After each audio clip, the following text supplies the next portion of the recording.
សួស្តីអ្នកទាំងអស់គ្នាសូមស្វាគមន៍មកកាន់ Channel YouTube អាកំបាំងយប់ស្ងាត់ថ្ងៃនេះ admin ចេញមកនិយាយសាច់រឿងរន្ធត់ទេរីដែលសាច់រឿងមួយនេះក្រោមចំណងជើងថាមង្គលការចម្លែកអាយ៉ាប្រិមិត្តក៏ទៅលើចំណងជើងមង្គលការចម្លែកច្បាស់ជាប្រិមិត្តចង់ដឹងថាសាច់រឿងមួយនេះមង្គលការមួយនេះវាចម្លែកយ៉ាងណាទៅបាន admin ដាក់ចំណងជើងថាមង្គលការចម្លែកប៉ុន្តែសាច់រឿងនេះប្រិមិត្តស្ដាប់ទៅយកចិត្តទុកដាក់បន្តិចហើយដោយសារតែសំឡេង admin មិនទាន់ជាពីផ្ដាសាយណាប្រិមិត្តទាំងអស់គ្នាសាច់រឿងមួយនេះគឺបានមកពីបងវុតដែលបងវុតណាបាននិយាយប្រាប់មកកាន់admin ក៏ដូចជាក្រុមការងារអាកំបាំងយប់ស្ងាត់ហើយក្រុមការងារអាកំបាំងយប់ស្ងាត់ក៏បានដកស្រង់នៅពាក្យពេចន៍និងសាច់រឿងរបស់បងវុតយកមកនិយាយផងដែរតោះប្រិមិត្តកុំឲ្យខាតពេលយូរយើងចូលទៅដល់សាច់រឿងយើងទាំងអស់គ្នាសាច់រឿងនេះគឺបានមកពីបងវុតនិងបងនីដែលពួកគាត់ជាប្តីប្រពន្ធនឹងគ្នាណាប្រិមិត្តទាំងអស់គ្នាដែលសាច់រឿងមួយនេះគឺផ្ដើមចេញពីពួកគាត់ទាំងពីរនាក់ហ្នឹងហើយដោយសារពួកគាត់ទាំងពីរនាក់គឺចិត្តរៀបការហើយសាច់រឿងមួយនេះគឺវាអត់មានកើតយូរទេគឺកើតនៅក្នុងអំឡុងឆ្នាំ2015នឹងឯងតោះមុននឹងចូលទៅដល់សាច់រឿងរបស់បងវុតហើយនិងបងនីជិតដល់ថ្ងៃរៀបការខ្ញុំសូមនិយាយពីប្រវត្តិមនុស្សម្នាក់ដែលគេល្បីហើយគឺខ្លាចពេញភូមិតែម្ដងដែលប្រវត្តិម្នាក់នោះឈ្មោះថាពូធីគាត់ជាអ្នកភូមិដែលរស់នៅក្នុងភូមិរបស់បងនិតនឹងឯងដែលគេម្នាក់គឺខ្លាចល្អមែនតែនដែលគេគិតថាពូធីនឹងគឺចេះអំពើខ្មៅនិងអំពើអាបធ្មប់ជាដើមអញ្ចឹងទៅដែលគេគ្រប់គ្នាគឺខ្លាចរអាណាស់សំបីតែឃើញមុខពូធីគ្មាននរណាគេម្នាក់ដែលហ៊ានមើលមុខទេគឺតែងតែជិះម៉ូតូកាត់មុខផ្ទះអីគឺឲ្យតែលឿនផុតពីផ្ទះគាត់ព្រោះអីគេល្បីគាត់គឺចេះអំពើអាបធ្មប់និងអំពើមុនខ្មៅអីជាដើមអញ្ចឹងទៅនៅថ្ងៃមួយបាទគឺរឿងរ៉ាវនេះបានកើតឡើងនៅក្នុងផ្ទះរបស់បងនិតនៅវេលាម៉ោងប្រហែលជា9ទេដោយផ្ទះរបស់បងនិតហ្នឹងគឺអត់មានមនុស្សនៅទេដោយសារតែជិតដល់ថ្ងៃរៀបមង្គលការរបស់បងនិតនិងបងវុតបងនិតបានជូនម្ដាយរបស់គាត់ហ្នឹងទៅហៅភ្ញៀវទៅតាមភូមិជិតខាងនោះហ្នឹងទៅផ្ទះរបស់គាត់គឺអត់មានអ្នកនៅទេដោយសារតែឪពុករបស់គាត់ត្រូវទៅរៀបចំគោចងអីគឺនៅឯចំការម៉ោងប្រហែលជា9វិញ9ព្រឹកហ្នឹងប្រិមិត្តបានគាត់ត្រឡប់មកផ្ទះវិញនៅពេលដែលឪពុករបស់បងនិតបានត្រឡប់មកវិញស្រាប់តែពេលនោះឪពុករបស់បងនិតបានឃើញនៅពូធី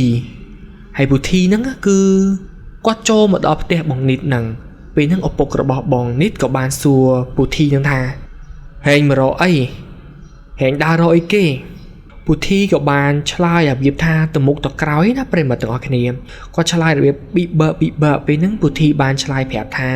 គាត់បានបាត់ឆ្កែគាត់ដើររកឆ្កែផងគាត់អីអញ្ចឹងណាឪពុករបស់បងនិតក៏បានថា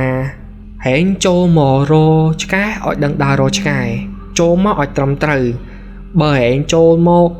អត់មានភាពត្រឹមត្រូវទេប្រយ័ត្នអង្កាប់ពេលហ្នឹងឪពុករបស់បងនិតក៏បាននិយាយប្រាប់ពូធីអញ្ចឹងហ្មងនិយាយដាក់ពូធីដោយរបៀបថាមនុស្សមានកំហឹងមនុស្សគុំគួនណាដោយសារតែពូធីនឹងជាមនុស្សម្នាក់ដែលនៅក្នុងភូមិហ្នឹងគេខ្លាចរអាដោយសារតែគាត់ល្បីតែគាត់ហ្នឹងគឺចេះអំពើអាបធ្មប់អញ្ចឹងទៅពេលដែលឪពុករបស់បងនិតបានស្ដីឲ្យពូធីប៉ុណ្ណឹងពូធីក៏មានតបតអីដែរពូធីបានតែត្រឹមមើលមុខពុកបងនិតណាមើលហើយគឺសម្លក់ឲ្យរបៀបថាកំហឹងខឹងណាដោយសារតែឪពុកបងនិតហ្នឹងគឺនិយាយមួយពូធីពីហ្នឹងវារឿងលឹះលុបដែរពូធីក៏បានចេញពីផ្ទះបងនិតហ្នឹងទៅហើយឪពុករបស់បងនិតណាគាត់ក៏ភ័យដែរព្រោះអីគាត់អត់ដឹងថាគោលបំណងរបស់ពូធីហ្នឹងមកធ្វើអីឲ្យប្រកបនៅផ្ទះផងគាត់ទេឬមួយក៏គាត់បានពិតជាបាត់ឆ្កែរបស់គាត់ហ្នឹងពិតមែនឬក៏យ៉ាងណាទេដោយសភាពសង្ស័យផងអីផងធ្វើឲ្យឪពុករបស់បងនិតហ្នឹងភ័យណាមួយមង្គលការរបស់បងនិតនិងបងវុតហ្នឹងក៏ចិត្តចាប់ផ្ដើមដែរគាត់ខ្លាចមានបញ្ហាអីមួយបានកើតឡើងអញ្ចឹងទៅអញ្ចឹងសាច់រឿងមួយហ្នឹងបន្ទាប់ពីពូធី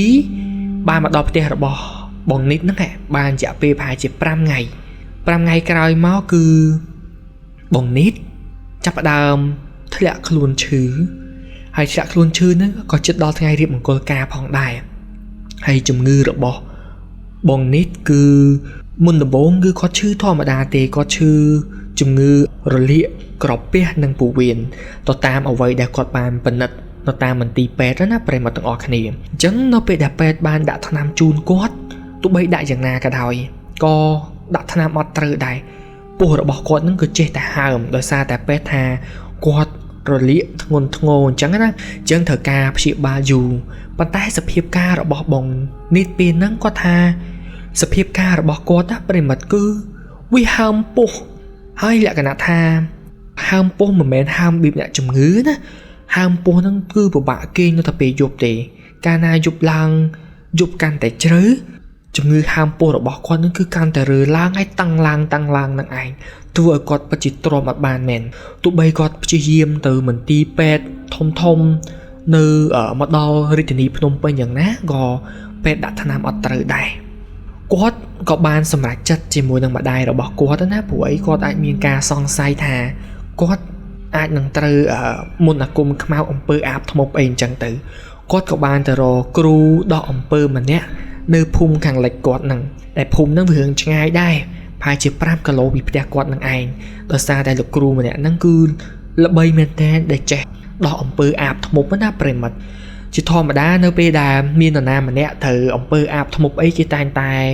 និយមឬក៏ល្បីទៅគ្រូខាងលិចផ្ទះរបស់បងនីតនឹងទៅអញ្ចឹងបងនីតក៏បានសម្រេចចិត្ត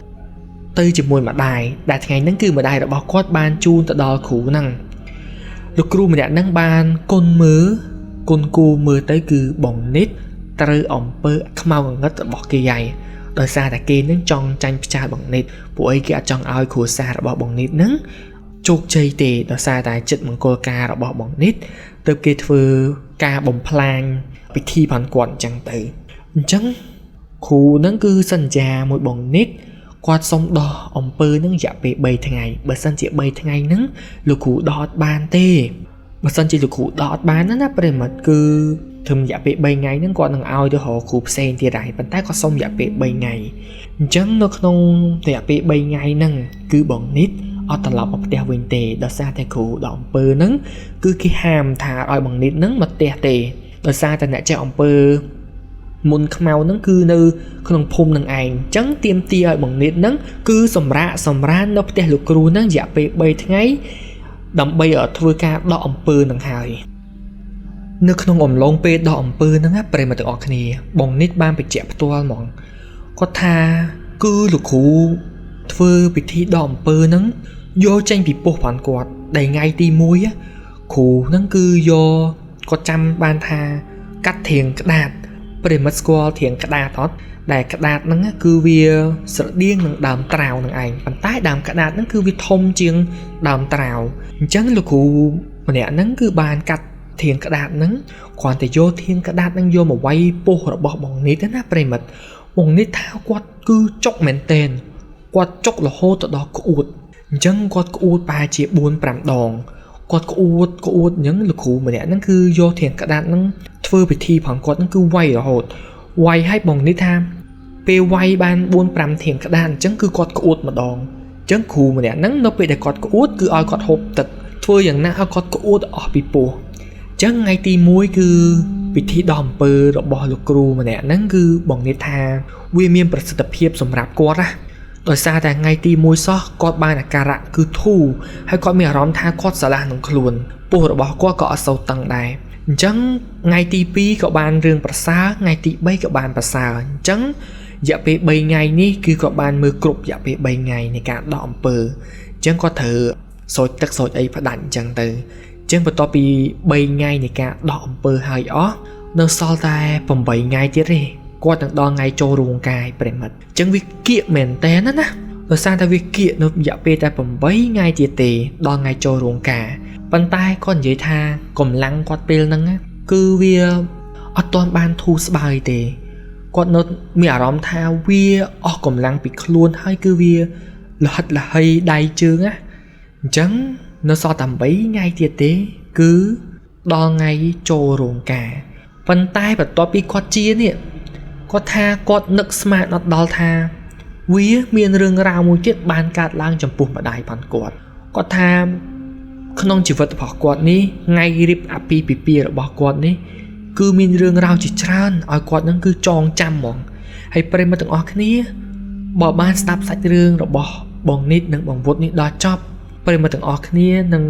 នឹងចងចាំសាច់រឿងគាត់នេះទុកដែរព្រោះអីវាអស់មួយរឿងចូលមួយរឿងហើយប្រិយមិត្តទាំងអស់គ្នាដឹងថាបន្ទាប់ពីបងនិតបានព្យាបាលដល់អំពើរយៈពេល3ថ្ងៃគឺពេលហ្នឹងម្ដាយគាត់ជួបរឿងម្ដងហើយម្ដាយគាត់ជួបរឿងនេះគឺម្ដាយគាត់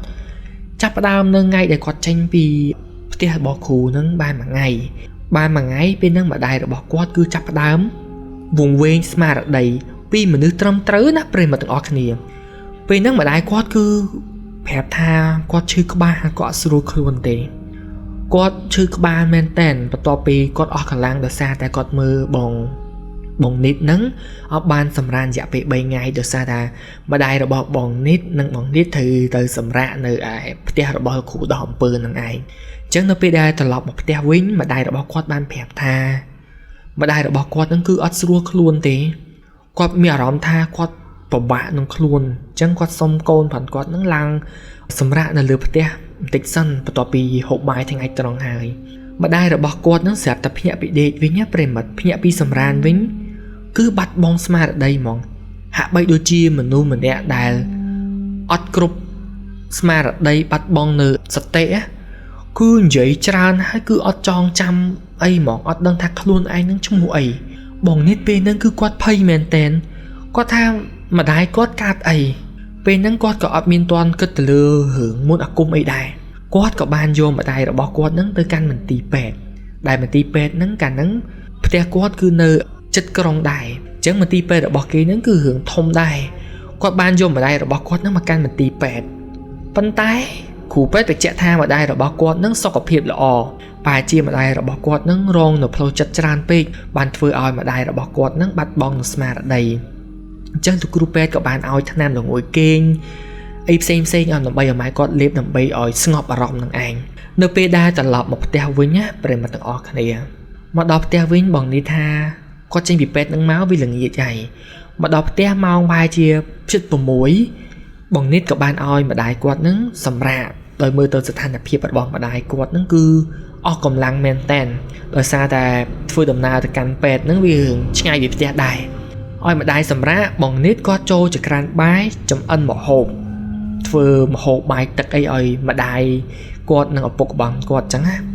នៅពេលដែលគាត់ធ្វើម្ហូបគាត់ត្រឡប់មកវិញគឺគាត់បាត់ម្ដាយគាត់ឆឹងពេលហ្នឹងគឺគាត់ស្លន់ស្លោមែនតើណាប្រិមិត្តគាត់បាត់ម្ដាយ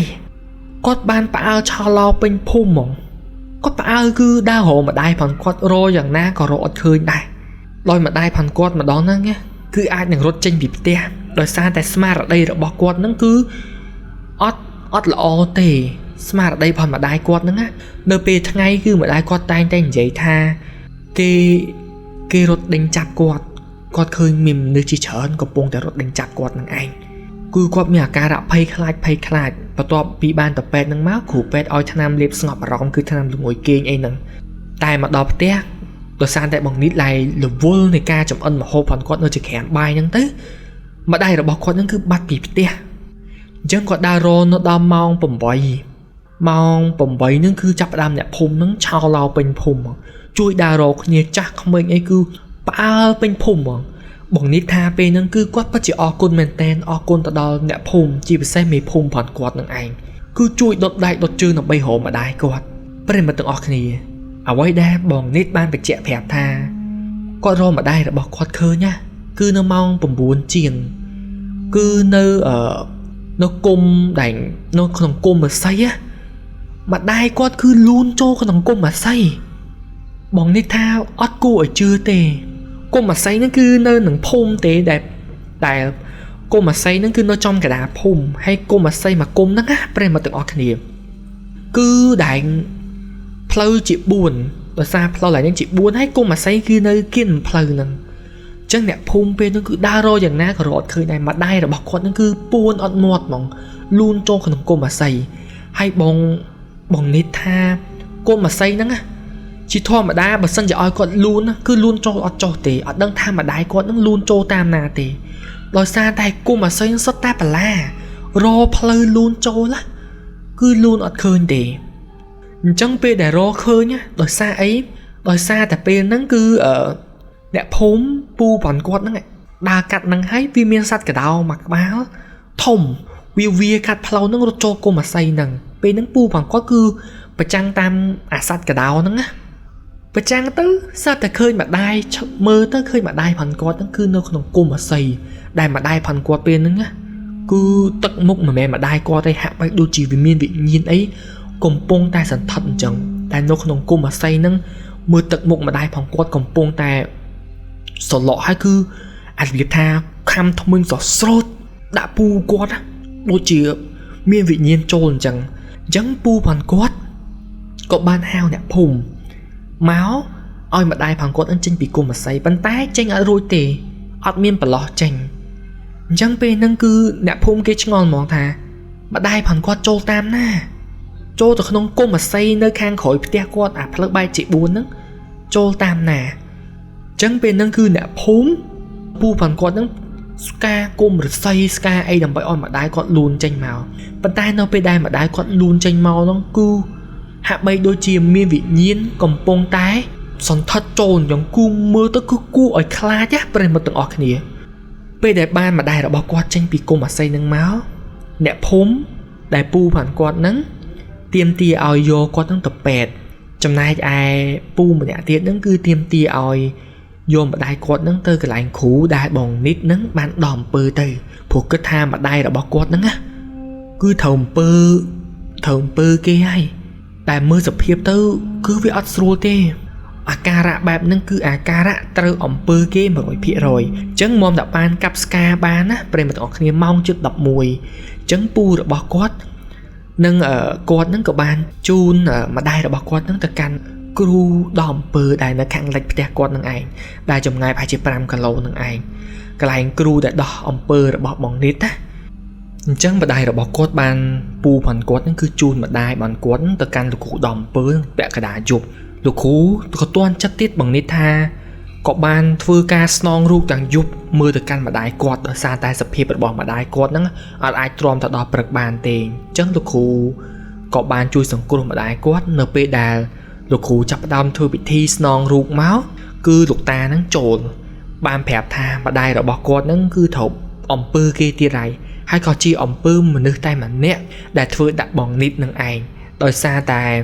បងនិតបានដោះអំពើអញ្ចឹងអំពើហ្នឹងគឺគេតាមផ្ចាញ់ផ្ចាលទៅលើម្ដាយផាន់គាត់គេចង់ឲ្យគ្រួសារផាន់គាត់ហ្នឹងគឺអត់មានសភាពឲ្យទៅមុខទេចង់បំផ្លាញពិធីមង្គលការរបស់បងនិតដោយសារតែគេគុំគួនគេស្អប់អញ្ចឹងទៅអញ្ចឹងបន្ទាប់មកលោកគ្រូក៏បានដោះអំពើជូនម្ដាយគាត់រយៈពេល3ថ្ងៃទៀតហើយប៉ុន្តែមួយសារហ្នឹងគឺបងនិតអត់បាននៅមើលថែម្ដាយគាត់ផ្ទាល់ទេគាត់ឲ្យមីងរបស់គាត់ហ្នឹងគឺនៅសម្រានជាមួយម្ដាយគាត់ហ្នឹងរយៈពេល3ថ្ងៃដោយបងនិតគាត់ត្រូវមករៀបចំសម្ភារៈនៅផ្ទះព្រោះអីជិតដល់ពេលថ្ងៃចូលរោងការផងគាត់ហើយអញ្ចឹងម្ដាយរបស់គាត់ហ្នឹងក៏បានដោះអំពើរយៈពេល3ថ្ងៃហ្នឹងក៏បានធូរស្បើយស្មារតីអីគឺមកវិញហើយម្ដាយរបស់គាត់ហ្នឹងក៏បានត្រឡប់មកផ្ទះវិញអញ្ចឹងគឺម្ដាយរបស់គាត់ក៏ត្រូវអំពើបងនិតក៏ត្រូវអំពើអញ្ចឹងគ្រួសាររបស់គាត់ហ្នឹងគឺពេលហ្នឹងបងនិតថាគាត់នឹងចិត្តចូលរោងការហើយហេតុអីក៏គាត់ត្រូវមកជួបរឿងបែបហ្នឹងហើយគាត់ក៏បានគិតនឹងច្បាស់ដែរថាអំពើហ្នឹងវាអត់មានណាគេខុសពីពូមួយហ្នឹងទេពូធីហ្នឹងទេដោយសារតែប្រិយមិត្តទាំងអស់គ្នាឃើញហើយថាគេកំពុងតែខ្លាចគ្រប់គ្នាទៅលើពូធីហើយពូធីបានមកចូលផ្ទះរបស់បងនិតណារាល់ដងពូធីហ្នឹងគឺអត់ដែលមកចូលផ្ទះអីទេញ៉ៃញ៉ៃប្រេះផ្ដាស់ទេហើយបន្ទាប់មកឪពុករបស់បងនិតក៏បានស្ដីឲ្យពូធីខ្លាំងហើយបន្ទាប់ពីស្ដីហើយគឺក្រុមគ្រួសារគាត់ក៏បានជួបរឿងនៅបែបនេះអញ្ចឹងម្ដាយរបស់គាត់ក៏បានធូរស្បើយស្មារតីអីគឺមកវិញនឹងឯងហើយគាត់ជឿហើយដោយសារតែម្ដាយរបស់គាត់សភាពវង្វេងពេលដែលមុនយកទៅគ្រូបន្ទាប់មកម្ដាយរបស់គាត់ក៏បានអាការៈមកវិញនឹងទៅអញ្ចឹងសាច់រឿងយើងក៏ចូលមកដល់ថ្ងៃចូលរោងការហើយប្រិមិត្តអញ្ចឹងពិធីចូលរោងការក៏បានមកដល់ហើយបងវុតណាត្រូវជាស្វាមីផងគាត់ហ្នឹងគឺមកពីខាងខេត្តកំពង់ចាមនឹងឯងប៉ុន្តែប្រិមិត្តទាំងអស់គ្នាខ្ញុំមិនអាចបញ្ជាក់បានផ្ទះបងនិតហ្នឹងនៅ ខេត្តអីទេប៉ុន្តែដឹងថាវាជាខេត្តជិតគ្នាដែរទេអញ្ចឹងបងវុតគឺមកពីខាងខេត្តកំពង់ចាមហើយដល់ថ្ងៃចូលរោងការគឺបងវុតហ្នឹងបានមកមុនគាត់បានមកមុនមួយថ្ងៃមុនថ្ងៃដែលចូលរោងជ័យហ្នឹងណាដើម្បីមកជួយមើលការខុសត្រូវទៅលើបងនិតអញ្ចឹងទៅជួយរៀបចំសម្ភារៈអីផ្សេងអញ្ចឹងទៅអញ្ចឹងថ្ងៃចូលរោងការហ្នឹងណារឿងហ្នឹងគឺអត់មានទាន់ចប់ប៉ុណ្ណឹងឯងប្រិមត្តទាំងអស់គ្នាគឺគេតែងតែតាមធ្វើបាបគាត់រហូតទៅដល់ថ្ងៃគាត់រៀបមង្គលការចប់ហើយចង់ដឹងថាសាច់រឿងនៅក្នុងពិធីមង្គលការរបស់បងនិតនិងបងវុតណាវានឹងទៅជាយ៉ាងណាសូមប្រិមត្តទាំងអស់គ្នាស្ដាប់តទៀតពិធីចូលរោងជ័យក៏បានមកដល់ពេលហ្នឹងគឺបងនិតថាគាត់សប្បាយចិត្តមែនទែនដោយសារតែអ្វីដែលគាត់អត់បានគិតទុក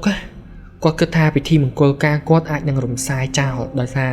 ទី1ស្ថានភាពសុខភាពរបស់គាត់អត់ល្អមុនថ្ងៃរៀបការនិងទី2ស្ថានភាពរបស់ម្ដាយគាត់គឺវាអត់ល្អមុនថ្ងៃដែលគាត់រៀបការប៉ុន្តែគ្រប់យ៉ាងវាត្រូវមកតាមការគ្រោងទុករបស់គាត់អញ្ចឹងដោយសារគ្រប់យ៉ាងគឺមកតាមការគ្រោងទុកនិងដោយសភាពដើមដែលគាត់ទុកអញ្ចឹងទៅបាទប្រិមត្តប្រហែលជាស្ដាប់ពាក្យ admin និយាយរឿងជន់តិចណា admin រឿងរំជើបរំជួលដែរមង្គលការគាត់នេះបងវុតក៏បានមកដល់បាទមុនមួយថ្ងៃរៀបចំពិធីចូលរោងជ័យនៅដល់ថ្ងៃការហ្នឹងម្ដាយរបស់បងវុតបានចេញពីដំណើរចេញពីខេត្តកំពង់ចាមមកគឺចេញមកប្រហែលជាម៉ោង9ព្រឹកគាត់ជិះឡានជាមួយនឹងពូផាន់គាត់ឡានជិះជាមួយពូផាន់គាត់ហ្នឹងគឺជិះតែ3នាក់ទេដែលពូគាត់មួយនិងឪពុករបស់បងវុតនិងម្ដាយរបស់បងវុតអញ្ចឹងឡានលក្ខណៈគ្រួសារក៏អត់ដឹងសេរីទេគាត់ថាពេលហ្នឹងគឺជិះតែ3នាក់ទេនិងក្រុមគ្រួសារសាច់ញាតិបងប្អូនគាត់ទៀតគឺគេចេញមកប្រហែលជារឿងថ្ងៃត្រង់គេជួលមកឡានសាំយ៉ុងទៀតណាមកប្រហែលជា20នាក់អញ្ចឹងឪពុកម្ដាយរបស់បងវុតគាត់ត្រូវធ្វើដំណើរមកមុនហើយដើម្បីមកជួយមើលពិធីចូលរោងរបស់ម្ដាយឪពុករបស់បងនិតដើម្បីលោកមេបាគាត់មកដល់មុនអញ្ចឹងទៅអញ្ចឹងនៅពេលដែលធ្វើដំណើរមកគឺមានរឿងមួយវាចែកដន់មែនទែននៅក្នុងពិធីមង្គលការរបស់បងនិតហ្នឹងគឺឪពុកម្ដាយរបស់បងវុតហ្នឹងបានជួបគ្រោះថ្នាក់ចរាចរណ៍ប្រិមិត្តទាំងអស់គ្នាបងនិតថាពេលហ្នឹងបងវុតបានប្រាប់គាត់ថាអូនគិតមិនលើអាពេលដែលគាត់កំពុងតែផាត់មុខដើម្បីធ្វើវិធីក្រុងពលីដើម្បីចូលរោងជ័យអាពេលយើងពីថ្ងៃម៉ោង1ម៉ោង2អីហ្នឹងណាបងវុតប្រាប់ហ្មងថាអូនឪពុកម្ដាយផងបងជួបគ្រោះថ្នាក់ចរាចរណ៍ហើយឥឡូវយើងធ្វើមិនបងនិតក៏ថាពេលហ្នឹងគឺគាត់ហូរទឹកភ្នែកមកហ្មងគាត់ថាហេតុអីក៏ជីវិតផងគាត់ណាជួបមួយរឿងហើយទៅមួយរឿងទៀតប៉ុន្តែវាក៏ជាសំណាងល្អដែរឪពុកម្ដាយរបស់បងវុតជួបគ្រោះថ្នាក់ចរាចរណ៍វាអត់មានប៉ះពាល់អីធ្ងន់ធ្ងរទៅដល់អាយុជីវិតទេដោយជួបគ្រោះថ្នាក់ចរាចរណ៍ត្រូវអាក់ខានទោះតែយប់តិចបានមកដល់ដោយសារតែគាត់ត្រូវយកទៅមន្ទីរពេទ្យដើម្បីទៅពិនិត្យ scan ក្បាល scan អីចឹងទៅដោយសារជួបគ្រោះថ្នាក់ចរាចរណ៍នេះគឺគាត់បើកឡានមកគាត់វ៉ាពេលហ្នឹងមកនិយាយថាឡានតាជាវ៉ាគ្នាទៅវាក៏ផ្លាត់ធ្លាក់ទៅលើផ្លូវកឡាប់ប៉ុន្តែវាអត់មានគ្រោះថ្នាក់អីធ្ងន់ធ្ងរដល់ឪពុកម្ដាយរបស់បងវុតទេគ្រាន់តែវាប៉ះរបួសដែរតែរបួសខាងក្រៅប៉ុន្តែគាត់អាចធ្វើដំណើរមកទាន់នៅក្នុងពិធីចូលរោងជ័យហ្នឹងទេអញ្ចឹងពេលហ្នឹងអ្នកដែលមកដល់មុនគឺក្រុមគ្រួសារបងប្អូនសាច់ញាតិរបស់បងវុតនឹងឯងពិធីចូលរោងជ័យក៏បានមកដល់គឺអត់អាចបង្អក់ពេលវេលាបានទេព្រោះម៉ោងពេលវេលាត្រូវយកម៉ោងយកពរយកជ័យនៃការចូលរោងជ័យរបស់បងវុតនិងបងនិតនឹងឯងអញ្ចឹងអ្នកដែលធ្វើឪពុកម្ដាយពេលហ្នឹងគឺត្រូវជាពូហើយនឹងមីងរបស់បងវុតដើម្បីគាត់ធ្វើដើរតួនាទីជាឪពុកម្ដាយណាប្រិមិត្តអញ្ចឹងឪពុកម្ដាយរបស់បងវុតហ្នឹងគាត់នៅមន្ទីរពេទ្យគាត់ដាក់សារ៉ូមលាងរបួសពិនិត្យ scan អីអញ្ចឹងទៅតយប់បន្តិចបានគាត់ធ្វើដំណើរមកដល់អញ្ចឹងពិធីចូលរោងជ័យហ្នឹងវាចូលរោងជ័យទាំងទឹកភ្នែកបងនិតបាននិយាយថាវានឹកស្មានអត់ដល់ថាហេតុអីរឿងហ្នឹងក៏ជួបគ្រោះថ្នាក់ទៅកាន់ម្ដាយក្មេកផងគាត់ព្រមលិខិតធ្វើបាបគាត់អត់អស់ចិត្តមែនបានចង់ឲ្យគាត់បានរៀបការមែនពេលហ្នឹងគឺគាត់នឹកនឹងចិត្តផងគាត់អញ្ចឹងហ្មងណាប្រិមិត្ត ôi admin vậy đó trong u đam co chùa ở bằng nít á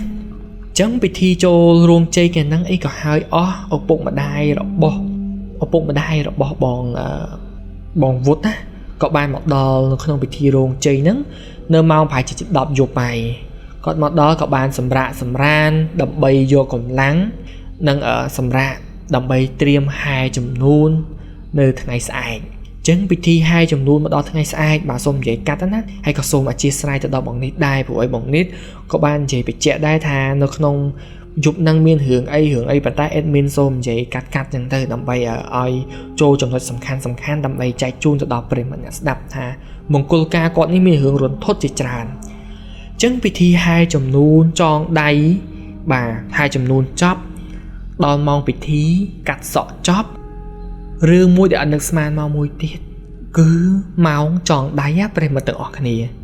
dân sầm lên bài con trong đáy có bẩn lư pin rong ca là bỏ bằng nít nâng bằng vụt bằng nít tha bên nâng cứ trong đáy chết chóp hai nơi bài chỉ khoa ông pu minh trong đáy bài chỉ bằng môi bằng bơ nhẹ tê có tha bên nâng có đăng khuôn ai thì bàn tay ta mà với đà bong ôn gì phép á bằng nít bên nâng cứ kham ẩn đát khuôn ai mong dùng hai cứ kham ẩn đát luôn ai nhá bề mặt từng ở kia kham đát á cứ kham ở lòng tột sốt cứ mi vị nhiên cho từ lượng bỏng nít với nó cứ bảo bên rong ca mong hai vị nhiên nó cho má cứ sai dung vô mong dung vô thà cái trong ban bằng nít ở trong ai bằng nít nó ban ca thì cái trong bằng plan vị thi bằng cô ca là bằng nít nè chẳng bên năng cu vì nhiên môi năng sai cả to dùng bàn tay có ban ở được cụ ở cha về lìa ca nữa á qua có một nữ đại trẻ nó muốn ở cung đại có ban thưa bị thi bật đánh bài tật bài ấy nơi không bị thi một cô rung chọn đại nhân tử chẳng vị nhiên năng có ban tranh bát tử bằng nít có tha qua có ban sờ lọp bát tử một topic bê cứ qua sờ lọp qua có ban đặng sờ rồm với có tao một lần rồi nhá có cầm lang có chư hai vị nhiên năng cho bà chỉ chích mỏng mao tùm rom tại tranh đầu vinh chẳng nó về đây vị nhiên năng tranh bắt á có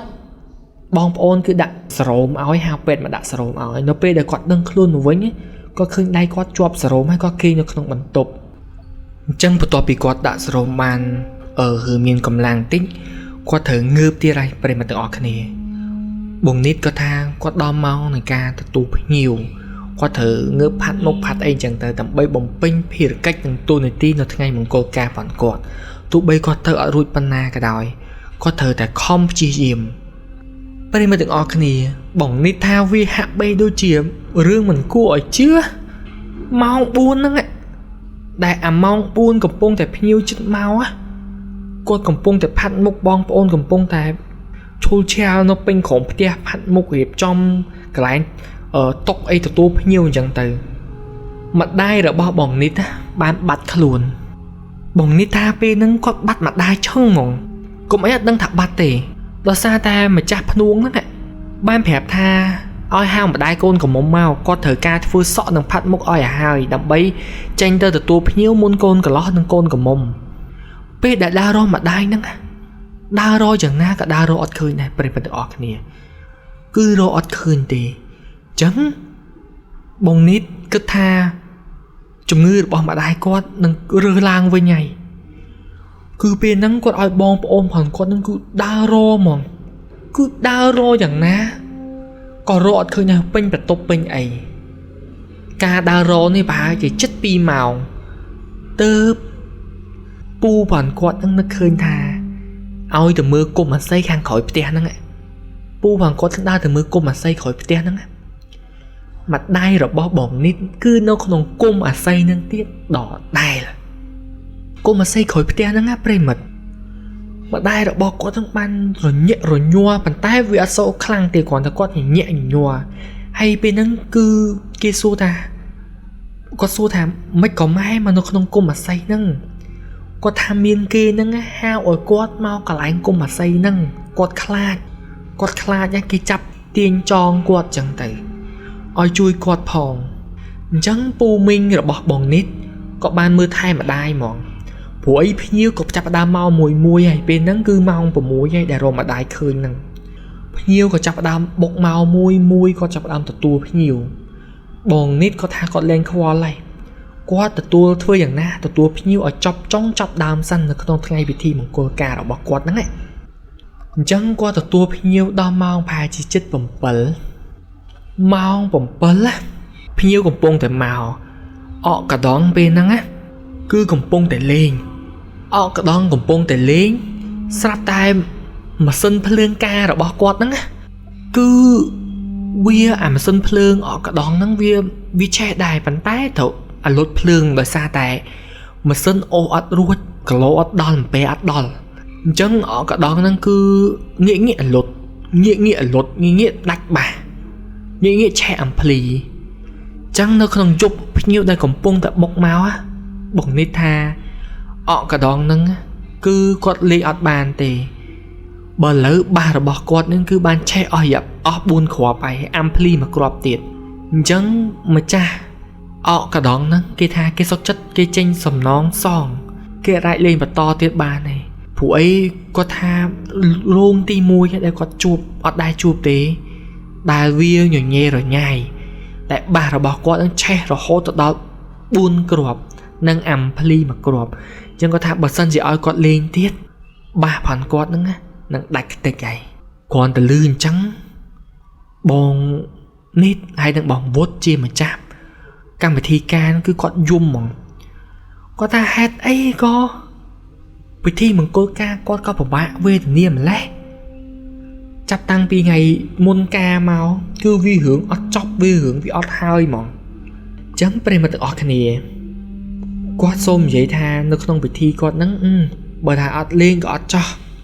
ភ្ញៀវគាត់ហ្នឹងក៏ហូបធម្មតាយ៉ាងទៅអញ្ចឹងនៅពេលដែលម៉ោងជិត10ម៉ោង8 9អីហ្នឹងគឺភ្ញៀវគាត់ទៅវិញអស់ហើយនៅសល់តែភ្ញៀវជាសាច់ញាតិបងប្អូនខាងប្រុសនិងសាច់ញាតិបងប្អូនខាងស្រីប្រហែលជា3តុហ្នឹងទេពួកគាត់ហូបបងនេះគាត់អស់កម្លាំងពេកគាត់ឡើងសម្រានណាគាត់ឡើងសម្រាននៅបន្ទប់ផងគាត់ហ្នឹងម៉ោងប្រហែលជាម៉ោងជិត11គាត់សម្រានដោយសារតែគាត់អស់កម្លាំងហើយគាត់បាក់ទឹកចិត្តគាត់ថាគាត់ពេលហ្នឹងគឺគាត់ខ្មាស់គេខ្លាំងមែនតែនហាក់បីដូចជាគាត់លក់មុខពេញភូមិអញ្ចឹងគាត់ខ្មាស់គេយើងគាត់ត្រូវចូលសម្រានមុនប្តីផងគាត់ចូលសម្រានគាត់ចាំបានថាគាត់បើកភ្នែកមកម្សាមកគឺអត់ទាន់ឃើញប្តីគាត់មកទេអញ្ចឹងបន្ទប់ហ្នឹងពេលហ្នឹងប្តីគាត់មកសម្រានមួយហើយម៉ោងប្រហែលជាគាត់ភ្ញាក់ម្សាទៀតគាត់ថាខ្ទង់ម៉ោង1គាត់ឃើញប្តីរបស់គាត់ហ្នឹងមកសម្រានហើយប៉ុន្តែក្នុងសភាពស្រវឹងអញ្ចឹងគាត់ក៏បានព្យាយាមសម្រានបិទភ្នែកសម្រានដែរប៉ុន្តែគាត់សម្រានយ៉ាងណាក៏សម្រានអត់លោកដែរបងនេះទេណាប្តីផងគាត់ហ្នឹងគឺរើមកប្រែខ្លួនទៅប្រែខ្លួនមកប្តីផងគាត់ហ្នឹងគាត់ដឹងថាងើបទៅបាត់ងើបប៉ាងទ្វារទៅបាត់ប្រិមត្តទាំងអស់គ្នាអញ្ចឹងបងទៅប្រហែលជាមកសន្ទុះធំបងនេះគាត់ក៏បានសម្រានឲ្យបែរមុខមកខាងប្តីគាត់វិញគាត់ក៏នឹកនឹងចិត្តចុះបាត់ប្តីគាត់ទៅណាបាត់បងវុតទៅណាអញ្ចឹងពេលហ្នឹងគឺគាត់ចាប់ផ្ដើមដាក់ការសង្ស័យគាត់ថាគាត់អារម្មណ៍គាត់ហាក់បីដូចជាចម្លែកបាត់បងវុតគាត់ចុះហ្មងដែលគាត់ងើបពីលើគ្រែគាត់ចុះទៅក្រោមផ្ទះដើម្បីតាមមើលថាបងវុតនឹងទៅណាគាត់មើលទៅក្រោមផ្ទះហ្នឹងគឺអត់មានឃើញទេឃើញតែបងប្អូនកំពុងតែសម្រានលងលក់នៅពេញក្រោមផ្ទះនឹងឯងលើគ្រែនឹងឯងគាត់ក៏បានដើរទៅបន្ទប់ទឹកគាត់ឃើញភ្លើងនៅក្នុងបន្ទប់ទឹកនឹងបើកប៉ុន្តែបិទទ្វារគាត់ក៏បានគោះហៅគាត់គោះផាំងក៏សួរថាបងវុតនៅក្នុងបន្ទប់ទឹកនឹងមែនអត់ឆ្លើយទេប្រិមត្តទាំងអស់គ្នាប៉ុន្តែគាត់ដោះស្បែកជើងដាក់ខាងក្រៅនឹងគឺជាស្បែកជើងរបស់បងវុតនឹងឯងបងនេះគាត់អត់អស់ចិត្តគាត់បានទៅហៅបងប្អូនគាត់នឹងកំពុងតែសម្រាននៅក្រោមផ្ទះនឹងគាត់ថាម៉ែពូណាគេនៅក្នុងបន្ទប់ទឹកបងវុតអត់ហៅសោះប្រហែលជាស្រវឹងអីមិនដឹងពេលហ្នឹងគឺបងប្អូនផងគាត់មកដែរគាត់ទៅកោះហៅថាបងវុតបងឯងបើកទ្វារអត់គាត់ក៏សម្រេចចិត្តធ្វើ វាព្រោះគាត់ហ្នឹងគាត់ថាពេលហ្នឹងគឺវាទ្វាឈើទេបន្ទប់ទឹកផ្ទះគាត់ណោះក៏សម្រាប់ចិត្តគោះហ្មងគោះកលឹះហ្នឹងហ្មងប្រិមត្តទាំងអស់គ្នានៅពេលដែលប៉ើងទ្វាមកបងនិតក៏ថារឿងដែលនឹកស្មានអត់ដល់ជួបនៅក្នុងជីវិតផងគាត់គឺបងវុតបានចងកនៅក្នុងបន្ទប់ទឹកប៉ុន្តែអត់ទាន់ដាច់ខ្យល់ទេកំពុងតែតដកខ្យល់គូកំពុងតែបកាច់ជួងលមួតចូលគ្នាហ្មងពេលហ្នឹងគឺពូមីងរបស់គាត់បានជួយបងវុតហ្មងដាក់បងវុតចុះបងនិតគាត់ថាពេលហ្នឹងគាត់យំរហូតទៅដល់ស្លាប់អត់ដឹងខ្លួនទេស្ថានភាពពេលហ្នឹងគាត់យំរហូតទៅដល់ស្លាប់គាត់ភ័យពេករឿងដែលនឹកស្មានអត់ដល់គាត់ថានៅពេលដែលគាត់ដឹងខ្លួនវិញប្រហែលជាម៉ោង4ងើបពីស្លាប់វិញណាគាត់ដឹងថាប្រហែលជាម៉ោង4ឬក៏ម៉ោង5ហ្នឹងគាត់ក៏បានសួរបងវុតថាមិនក៏បងឯងធ្វើអញ្ចឹងបងវុតក៏ថាគាត់អត់ដឹងទេគាត់អត់ដឹងខ្លួនជាដាច់ខាតគាត់ដឹងថាគាត់ផឹកស្រវឹងហើយក៏គឺគាត់ឡើងគេងពេលដែលគាត់គេងហ្នឹងគាត់ក៏បានយល់សពឃើញអូនឯងយល់សពឃើញបងនិតហ្នឹងបានហៅគាត់ឡើងទៅដល់លើភ្នំហើយលោតចូលដណ្ដៅមួយសត្វតែពេលគាត់បើកភ្នែកមកឃើញមនុស្សជុំវិញគេថាគាត់នឹងចងកនៅក្នុងបន្ទប់ទឹកអញ្ចឹងនៅក្នុងយប់ហ្នឹងគឺបងប្អូនសាច់ញាតិរបស់បងវុតសាច់ញាតិរបស់បងនិតគឺអត់សម្រានទេគឺនៅកំដរគ្នារហូតដល់ទល់ភ្លឺព្រោះវារឿងនឹកស្មានអត់ដល់បងនិតថារឿងដែលនឹកស្មានអត់ដល់ដែលមុនថ្ងៃគាត់រៀបការគាត់ត្រូវអំពើគេបន្ទាប់មកម្ដាយរបស់គាត់បាត់បង់ស្មារតីត្រូវអំពើគេបន្ទាប់មកទៀតម្ដាយក្មេកឪពុកក្មេករបស់គាត់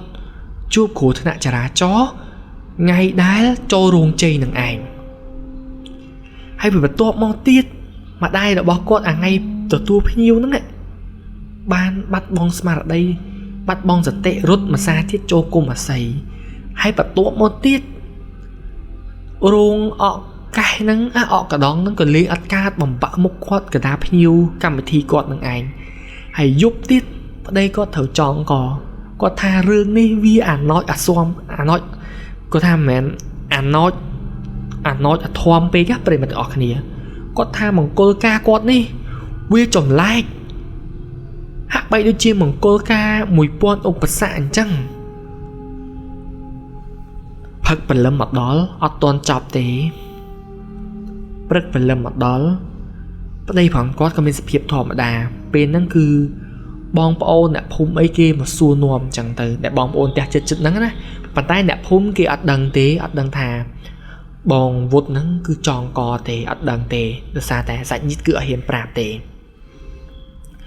ញ្ចឹងនៅពេលដែលព្រឹកឡើងគាត់ចាប់ផ្ដើមបោសសម្រាម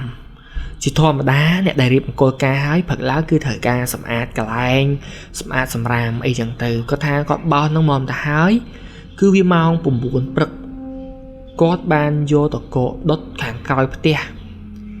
គាត់យកទៅដុតខាងក្រោយផ្ទះហ្នឹងណាប្រិមត្តទាំងអស់គ្នាគឺក្បែរគុំអាស័យនឹងឯងគុំអាស័យដែលម្ដាយរបស់គាត់ហ្នឹងណាលូនចូលនឹងឯងនៅពេលដែល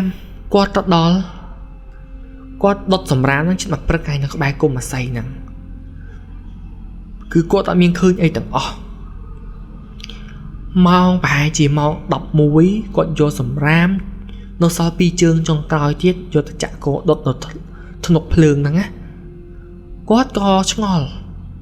រួយមកពីណាក៏ច្រើនម្ល៉េះរួយប្រិមិត្តរួយបងនេះថារួយធំហ្មង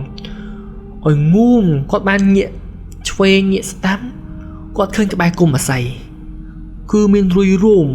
បែរជាមានសត្វអីងាប់ហេគាត់ដើរទៅមើលនៅពេលដែលគាត់ដើរទៅមើលប្រិមិត្តទាំងអស់គ្នាបងនេះថាគាត់បានឃើញពេមួយនៅក្បែរគៀនគុំអាស័យហ្នឹងហើយពេមួយហ្នឹង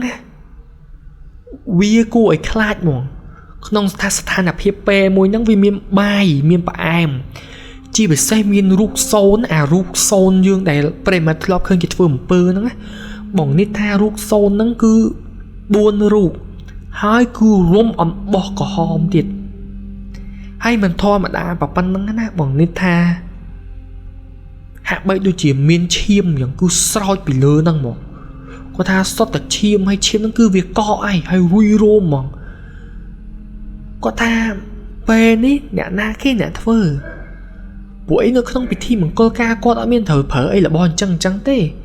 ពេលដែលគេសែនផ្ដាច់ដូនតាគាត់ចងដៃគាត់ហ្នឹងគេអត់មានចូលមកដាក់ខាងហ្នឹងទេពេលនេះគឺជាពេលមុនអាគមពេលអំពើនឹងឯង